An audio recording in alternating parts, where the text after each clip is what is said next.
Hello friends, Bigg Boss season 8 లో ఇప్పుడు మనకి నామినేషన్స్ లోకి ఎవరెవరు వచ్చారు, ఏం జరిగింది అనేది ఈ వీడియోలో చూసేద్దాం. ఛానల్ ని సబ్స్క్రైబ్ చేసుకొని లైక్ చేసి ఫాలో అవ్వండి. అలానే ఫస్ట్ గా మనం చూస్తే నామినేషన్ లోకి వచ్చిన వాళ్ళు ఎవరు అంటే అలానే ప్రేరణ నామినేషన్ లోకి అయితే వచ్చేసింది అనమాట. ఆ తర్వాత మణికంఠ కూడా నామినేషన్ లోకి అయితే వచ్చినట్టు తెలుస్తుంది. ఇక నెక్స్ట్ చూస్తే పృథ్వీ కూడా నామినేషన్ లోకి అయితే వచ్చినట్టు తెలుస్తుంది.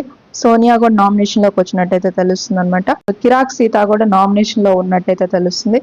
ఇక నెక్స్ట్ చూస్తే బేబక్క నామినేషన్ లోకి వచ్చినట్టు తెలుస్తుంది. అభినయ్ నవీన్ కూడా నామినేషన్ లోకి వచ్చినట్టు తెలుస్తుంది. అలానే చూస్తే నబీల్ కూడా నామినేషన్ లోకి వచ్చినట్టయితే తెలుస్తుంది.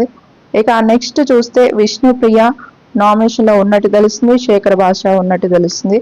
అలానే ఆదిత్య హోమ్ కూడా నామినేషన్ లో ఉన్నట్టు తెలుస్తుంది అనమాట. వీళ్ళంతా నామినేషన్ లో ఉన్నట్టయితే తెలుస్తుంది ప్రజెంట్ అయితే మాత్రం. ఇక వీళ్ళు ఎవరైతే ఉన్నారో నైనిక, అలానే నిఖిల్, అలానే చూస్తే యాష్మి, వీళ్ళ ముగ్గురు ఏంటి అంటే వీళ్ళకి చీప్ గా పెట్టడం జరిగింది కాబట్టి బిగ్ బాస్ సేవ్ చేసే ఛాన్సెస్ అయితే ఉన్నాయన్నమాట. ఇంకా ఏం జరిగింది ఏంటి అనేది నేను నెక్స్ట్ ఇంకొక వీడియోలో చెప్తాను.